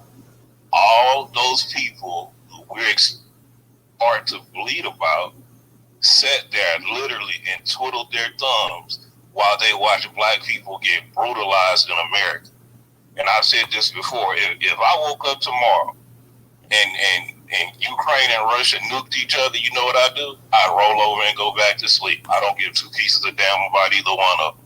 But I'll say this too. And I know someone brought up Putin. I'm actually a Putin fan. He told the truth about Ukraine, you know, the people we're supposed to cry about. And even Jason Black and Professor Black Truth touched on this before the war started in Ukraine. That place has long been notorious for being a hotbed for Nazism, and a place where Nazis go and set up shop. You know, that the people that hate Black people. And I'll mute up and listen. All right. Thank you, Black Pressure. Let me give a shout out real quick to Russell and EHZX for their contribution on Cash App. Ricky, go ahead and unmute your mic. Yeah, just in closing, I wanted to say, you know, I said end the wars. I said take care of the American people, Black people. And I thought we was basically agreeing on most things, but then at some point in time, it's being implied that I said that we should fund people overseas or put money overseas or something like that, which I clearly didn't say, but thank you for the mic, and y'all have a good one. All right. Thank you. All right. DJ, you up in the space? Yeah, I was there the whole time. I was just doing something. I think Ricky must have got upset with the way things went, but okay. Hey, it'll be all right. You know, text one, call me in the morning. So yeah, ain't no need for him to leave the space too. I guess he's just really upset. You know what I'm saying? We understand what you're saying, bro, but we don't want to hear none of that stuff, man. So, you know, at the end of the day, you know what I mean? Ain't no need for you to get upset, act like a little lady about it. You know what I'm saying? We don't want to hear that. So, somebody talking, mic check 1 2 1 2. Yeah, I don't know who it was, but you got it. Yeah, you know, I ain't really got much to say on the situation of the NAACP, aka the National Advancement Association for Caucasian People. That's the name of it, the National Advancement Association for Caucasian People. It's never for color people because it was invented by the J Gang, the same people that's destroying the world now and pretty much own all of America. But I'll say something in a minute, but I kind of caught up in this. Let the family go. Go ahead, Section Red. All right. You got it, Chicago. I'll take sexy. It is sexy. But, you know, the NAACP. Oh, my bad. I did call you Sexy Red. Chicago. Yeah, that's my all bad. right. Chicago Red now. You know what I'm saying? Yes, it's the vibe. I get it. But no, I do want to say that the NAACP, the local branches, they're not really on this. So like we got the Chicago West Side branch. Like I said, I grew up with them, and they were super duper uber Obama, and that's why P. Ray got up out of that jam. However, I do want to say on the local level, the people are doing the work. You know, they are pushing for Black folks. They are helping Black people do these things. The local branches in the national organization have different 501c designations. So the stuff that's coming from national may not be what your local branch is pushing. You know what I'm saying? Like, I'm sure that our people didn't get a petition together and send it to Washington from the West Side over what happened with the Arabs. So I just want to make it clear that the people at the top have been the ones who were corrupted, but the people in the field are really, in my opinion, still doing the work of the people, at least where I'm at. All right. Thank you, Chicago. Professor, you got ML3. I see you just came up here. If you want to talk, just raise your hand and we'll get you as well too. If you want to speak, we'll get to you. Professor, go ahead. I know you was chilling for a minute. Yeah, I was just gonna say, man, for the Negro that just exited the space or the room, damn boy, you sound like you about to cry. I feel like somebody said something that made me sound like I was going to say something that I didn't say. My grandmama gave me that chain, Professor. My grandmama gave me that chain.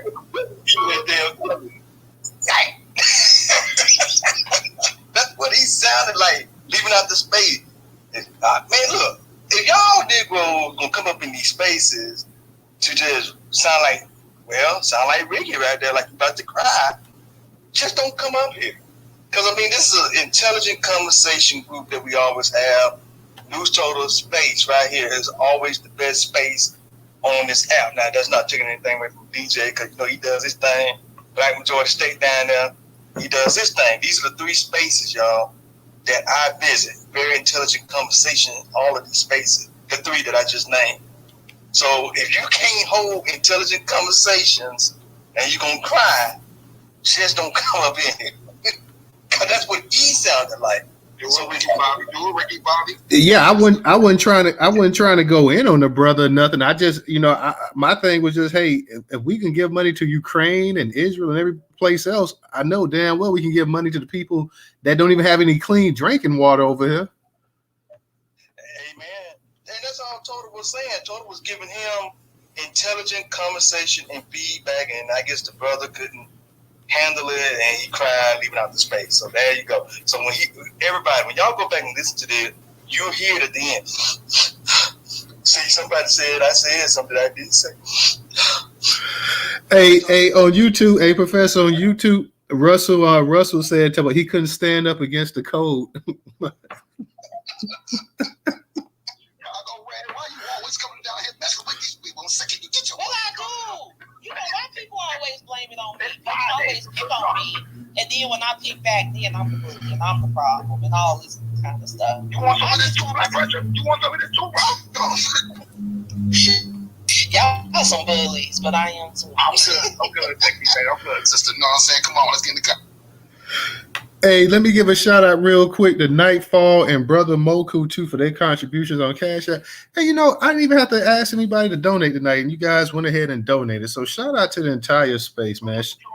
Shout out to the entire space. I ain't even one time y'all just started donating. So shout out to you guys and for supporting the largest Black-owned Black curation platform today in America. Shout out to you guys.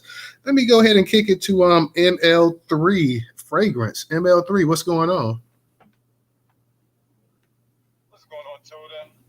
DJ, Professor. Oh, that's Moku here. Absolutely. What's up? What's going on? We smell like fresh air everywhere. You know what I mean? Moku, you got the earbuds in tonight? Nah, no earbuds. Just regular phone. Oh, okay, because you was kind of low, but go ahead. I can hear you still, but you got it. Okay. Well, I just wanted to say, just like I said in our space earlier, me, DJ, Professor, we were in the space earlier all night. Yeah, NAACP, everybody in cahoots with the office that wears the brand of the name, yeah, they need to go to jail. All of them. They all were collaborators and still are collaborators of racism, white supremacy, and practicing racism by way of race classification. So yeah, jail time. I unapologetically. You know, I don't want to hear no ifs, ands, or buts about it. None, no jail time. Jail time for the collaborator. Nope, I think we done lost Moku. You there? I'm still here. Can you hear me? Yeah, like you went in the Matrix for a second.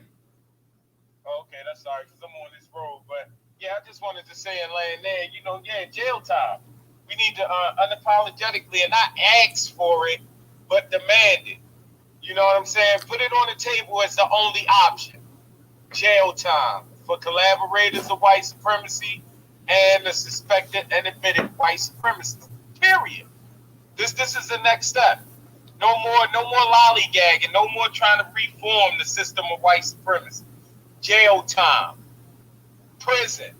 That's what we talking about right now. Because see, we don't want this system to come back. We don't want it to ever come back. So we want to talk about putting a solution out there. Jail time. I land there. Thanks for letting me speak, Tony. No doubt, brother Moku, man. Like I said, I was having a decent conversation with Ricky though, man. I just thought we were just, he had his point of view. I had my point of view. The room had their point of view. I didn't even try not to be disrespectful to the brother, anything like that. So I mean, I don't know why he left, but Ricky, if you listen to the playback, man, you're welcome to. You wasn't disrespectful, told her. You was just giving him feedback. You know, y'all was having an intelligent conversation for what I saw and from what I heard. Yeah. So I don't know what his problem is. Man, look, man, that man is wearing a tampon. Man, I'm sorry, ladies. Like, you know, my bad. No offense. Yeah. Call him sassy. Leave our coochie out of it. Just sassy. Oh, ladies, let me just say, ladies in the room, we meant no offense. So I just want to say that real quick, ladies. No offense. Go ahead. No offense at all. I promise. Don't blame it on Toad now. Just blame it on his co-host, Professor. Blame it on me, not on him. On the YouTube, Arkitha, so she says none taken. So thank you. Go ahead, DJ. You got it. Anybody else in the space? Because we ain't gonna keep it going too much longer, guys. I do want to hear what some of y'all got to say though. If you want to come on up here, say something real quick, get it in before we close it out. We will be back tomorrow night, guys. So we will be back tomorrow night as well too. But shout out Reverend Tim. I see Reverend Tim up in here. Black Majority State. Tata, what's up, Tata? I see you up here. Miss Kim, Afro Puffs, Dominique, Mr. Finn, Andre 400, Nita, a bunch of y'all up in here. James, shout out to all you guys. Shout out to you, Big Breeze, and the rest of you guys as well. To my girl Rera. She was up in there. I think Rera was up in there, but she might not be up in here. But shout out to Rera if she had to dip anyways. But go ahead, DJ, you got it.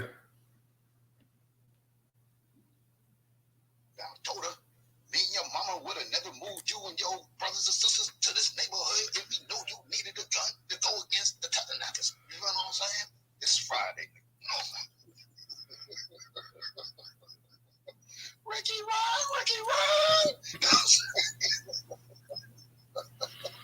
All right, my bad. Let me stop with the joke show. So yeah, NAACP demands buy and haul weapons to Israel amid black voter concern. It ain't our concern because I don't think that's our people at these colleges as much protested. I think these are really just black immigrants. It might be one or two of our folks be acting a fool, not understanding, like we said, the lingo that we talk about here on a regular. But that's still not our concern because have y'all seen what the alleged Palestine protest? I ain't gonna say alleged because it's on tape. The Palestine protesters in D.C. was destroying that statue and assaulting the park ranger. Where was the police at? The gun butt these people and start throwing rubber bullets at them and hosing them down and getting the dog sicked on them. There was nowhere, yo. So I don't want to hear anything about what the NAACP got to say. They haven't done anything for us since civil rights. Keep it real. They haven't done a damn thing. You know what I'm saying? Yeah, you might have one or two NAACP organizations, fight a good fight here and there, but it's too far in between. It's like the old school song, "What have you done for me lately?" Ooh, yeah. Hey, DJ, real quick, isn't Bishop Talbot Swan is he in the NAACP too? I'm not sure to be Well, there's a lot of our folks that recently have been joining the NAACP, so we could give some. Yeah, now they need a leader, somebody like him that's gonna go ahead and ain't gonna be pulling no punches. That's what they need. Somebody like Bishop Talbot Swan to go ahead and be the damn president of the whole thing. To be honest. Hey, he a diehard Democrat and he a Obama fan too. Okay, he be talking some serious noise though, but okay, nah, I'll take you on that. But I know he be going in. Hey, no thing hating, I follow him. I chop it up with him. Oh, okay. Obama was next to Jesus on the cross, if you ask him. Okay. Hell no. Hey, Chicago. No Obamagate. You know what I mean? You got it, Chicago. I got a question for y'all.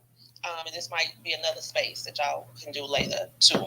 But if we know that there are Black immigrants in these spaces talking on our behalf and saying the wrong thing, are we responsible for giving them the correct script to say? And if we are responsible for giving them the correct script to say, who qualifies that script? Because they think that they are doing things to help Black people, and obviously they aren't. But then in the same breath, we call them tethers and tell them to get away from us. So what do they talk about at the table? Do we tell them don't talk about no type of Black things, only talk about immigration issues? How do we handle them? Because they're not going away.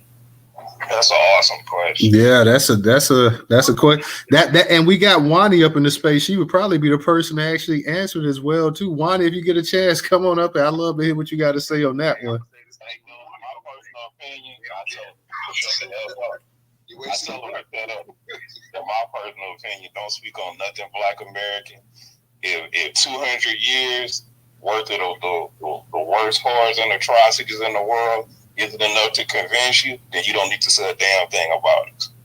I'll answer that because I just had a 10-hour space talking about that last night. They don't care. So you'll be wasting your breath to tell them anything like that. So if we're not listening to our elder, Dr. Claude Anderson, when he has said numerous times, they are not coming to be your friend. They are coming for resources. Why the hell didn't our elders and now maybe passed on ancestors didn't listen to this man? Because he never lied. You know what I'm saying? And then the other thing is, too, they don't have to stick to a script of what you tell them because we don't flatten Blackness. That's the problem right there. Now we got to reverse the role of unflattened Blackness to say, hey, look, you come from XYZ place. We are over here advocating for our tribe, group of people. Well, we ain't against them, the diaspora, but we are against them thugs, the tether thugs. You know what I'm saying? We ain't got a problem with nobody, but hey, don't come over here, Talib Kweli, writing articles about ADOS and saying we're trash and we're bots and we're Russian bots. We don't even know any Russians. You know any Russians? I don't know. The only thing I know is Russian dressing. That's it. You know what I mean? And I know that. Yeah. For real, dog. Some of the most outrageous, I know we can't say what we want in space. Some of the most outrageous fecal matter I've ever heard come out the mouth of Black people. They were all from the diaspora. Nigerians and Haitians. When I tell you these people are not our friends, this is personal experience. This ain't no Tariq shit. This ain't no, I'm calling everybody. Yeah, I'm sorry. This is personal experience. I was talking to a girl from Nigeria. It's about 5 years ago. And I was telling her about the story about, remember that guy from Haiti that got sodomized with that plunger? He wasn't Haitian. That was Diallo. He was from Guinea. Okay. Amadou Diallo. Okay, yeah. I remember the last name. I told her about it, and she was familiar. She's like, yeah, I remember that. You know what this heifer said? She said, he wasn't from my tribe, so they don't have nothing to do with me. That came out her mouth. Damn. Oh boy. Well, look, should that be a shock to you in 2024? No, not really, but maybe lived that your whole life, like me. That's like me saying somebody telling me something about who's one of my African heroes. There's so many running through my mind right now. Winnie Mandela. That's like somebody telling me something about Patrice Lumumba, and I say, "Oh, well, that nigga wasn't from Texas. I don't care nothing about it." Right. But see, here's the thing, though. That's what tribalism is, and that's what they're bringing over here now. This is what the earlier ones that came over here post civil rights, you know what I'm saying, of the '60s, started implementing. Now you got first, second generation tether thugs over here saying that, hey, I'm Black American too. I'm entitled to reparations. Word. No, you're not. You can get reparations. You just got to go to your country of origin, where your parents fled from. Go to the embassy and tell them you want to sue the United States for reparations. That's all you got to do, because you're not a part of this side. Because y'all been staying your whole life pressure. Oh, I'm not Black. I'm Asian. I'm not Black. I'm Jamaican. No, I'm not Black. I'm Congo. You know what I'm saying? All right. Don't want to crack a neck of police, beat you over the head, Patrick Leola. We don't want to hear your father say, oh, I thought I was moving my son to a good country. You didn't do your homework on America before you moved from the Congo? What about this Jamaican dude that just recently lost his son over here in Pennsylvania, where he had some white teenagers lure him out the house? Mute your mic, Press. You got that janky joint. Lure him out the house, chase him around the neighborhood to the point he had an asthma heart attack and died. This is a 17-year-old Jamaican kid. The father said, I thought I was moving my son to a better place. So you mean to tell me you left your place of Jamaica, where it's all melanated native people, to a white neighborhood in Pennsylvania that's no different from Forsyth County in Georgia? And you know you got is tears? Man, where are the Jamaican Americans to flood Pennsylvania and go handle that business, yo? Go string them little youngins up and lynch their ass. Because that's what they used to do to us here. But see, we fought these people. These other folks that's coming over here, they think it's all peaches and cream with the white man, because they know they are other. Remember how many of them have said to us, oh, when I come to America, I switch up my voice. When the police come up and they lock us all up, even though we was all committing a crime, I switch my voice up and turn to my Africa. Oh, I'm not Black. I'm not Black. I'm not Black. I'm not Black. Also, you know what I mean? Oh, okay, yeah, you could go ahead. We done heard numerous of stories of that stuff, man. Oh, yeah, go ahead. You could go. You know what I'm saying? So at the end of the day, the NAACP don't include Black people when y'all talking about Israel, who have enslaved Black people, and then these Palestinian folks who say they ain't even African. They say they Arab. You know what I'm saying? How you not African but on the same continent landmass? Come on, man. It's like, these people are ignorant as hell, and they expect us to do the same thing. This is why when we ask these questions, hey, well, Black people, why you ain't saying nothing? Because we don't give a damn anymore. You know what I'm saying? We don't care. That's over with. That's over. Stop the empathetic heart. Stop the bleeding heart, because you ain't got no bleeding heart empathetic for us over here. And not to say this is an all conversation. We just saying the tethers that are coming over here cosplaying us and talking smack about our reparations claim and stuff we go through. But go ahead. I was gonna say, there's a difference between being ignorant. I'm ignorant to a lot of things in life. Difference between being willfully ignorant, like where you have to lie because you're so ashamed that you know the truth. What I just told you about a girl, just the tip of the iceberg. I've had Jamaicans tell me that they weren't of African ancestry. I've had Somalians tell me they were Arab. They not Black. These are all, like I say, all people from the Caribbean and the mother continent. They talk the most insane nonsense in the world, and they wonder why Black people in 2024 are apathetic towards their situations. Real talk, real. Let me go ahead and get to and let me give a shout out to Avenge the Ancestors. He had a super chat. He says it was revolution is our solution. So shout out to Avenge the Ancestors.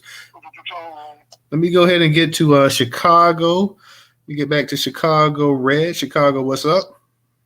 Thank you again. I do want to share something that I figured out as well. The majority of the Africans that we meet are Nigerians because they are the most populous African country. They're also an Anglophone country. Now, going all the way back to slavery, this is well documented, even when they brought Nigerian slaves over to America, they had problems getting along with other Africans. And they wrote down, when you go back over there, don't bring us no more Igbo. And that's because as a group, they believe that they are the superior African. So you got the Germans who believe they're superior white folks. Japanese who think they're superior Asians, Nigerians who believe they're superior Black folks. So the way that they treat us in America, they treat Black people like this all over the world, y'all. When I lived in Senegal, they took pride in deporting Nigerians because of how they behaved there. The same thing's going on in South Africa, the same thing going on in Kenya. If you go into any of their spaces, all they're talking about is getting Nigerians out of their country. So when we talk about our bad interactions with the with the Africans, again, flat Africans, think about the country that you're talking to and think about the people that you're talking to. Not to say that all Nigerians are bad people, but they are taught that they are superior. Honestly, this is why they are the richest group of immigrants in this country, because they get that in their brains from a very young age. You are superior, and then they want to treat everybody else like a peasant. So I just want to put that out there, that it's their culture that we're pushing back against. And not only is it Nigerians, but it's Anglophones, period. So this is why you get this from the Nigerians. This is why you get it from the Ghanaians. This is why you get it from the Jamaicans. All of these people have this complex against the Negro because they're Anglophone and we're Anglophone, but we're experiencing a much better quality of life. So they just hate on us on top of the fact that they're coming with this arrogant spirit that has been, or this arrogant culture. I shouldn't call it arrogant because I said I was going to control my words. But they come with this very prideful. There we go. They come with this very prideful culture that is offensive to others everywhere they go. All right. Thank you again. Thank you again, Chicago.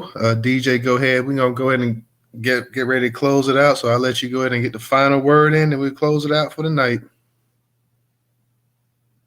Yeah, I ain't got much to say. Everybody gonna say what they said, so you can go ahead and close the show. But yeah, Ricky, you ain't no need to get upset because it's not a debate in the sense that we are taking sides. You know what I'm saying? So ain't no need to get upset. Already know we coming with our NAACP jokes on you.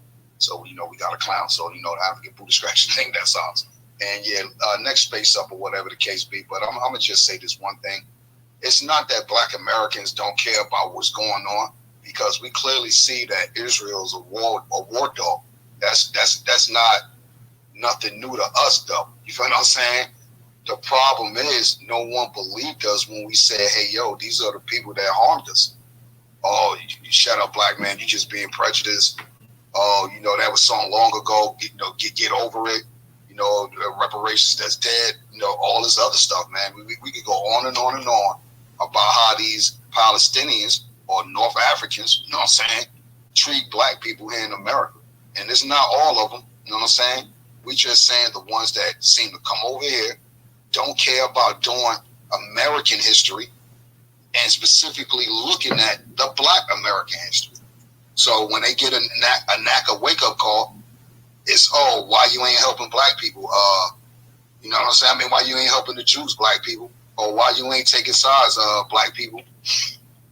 We've been there, done that, fam. It's over with. You know what I'm saying? We on to the next. Reparations of bust. Black state of bust, man. Newstoter of bust. Nothing else matters, man. Nothing else matters, yo. I'm trying to tell y'all something, man. Because the moment you take the focus off those three things, you lose sight of what you were supposed to be doing in the first place. So, again, when you see these folks going to our colleges in America and pulling up on our national lawns and parks and all this other stuff, blocking the highways and the byways that was paved over Black neighborhoods, by the way. All these roads y'all blocking up, y'all Palestinian, Israel side takers, that was paved over a Black neighborhood 9 times out of 10. So why don't y'all ever look at the destruction of what happened here in this country to know that the same thing is going on over there? And then the one thing I'm going to definitely really say, and this is something that should really tell you something, right, about how certain tribes, right, like Sister said, you got these Nigerians, they think they're the top dog when really we're the top dog because Nigeria don't got no patents like we got patents. Everything that's a modern day invention in this world was created by a Negro from America, straight up, yo. I just found out a sister created the mop ringer too. God dang. Who the hell want to touch a mop after they've been on the floor? You know what I'm saying? Not the Black women. You know what I'm saying, Professor? You don't protect Black women, Professor. That's a set plan of God, though. Yeah. You know what I'm saying? All right, don't mention the toiletries again, sir. You know what I'm saying? But at the end of the day, though, we got to focus on us. Let's get on to the next spaces. I know Total got to close out. All right. But we will be back. We will be back tomorrow night, guys. So definitely check out tomorrow night. Is going to be a very interesting space to say the least, guys. So check us out tomorrow night, but also check DJ Space out. What time does Space start, DJ? Right now. DJ Space is going to start right now, guys. So we will see you tomorrow night. Peace, be safe, and have a good one. Bring your own egg sausage sandwich. Oh, yeah, for sure, son. For sure. So, you know what I'm saying?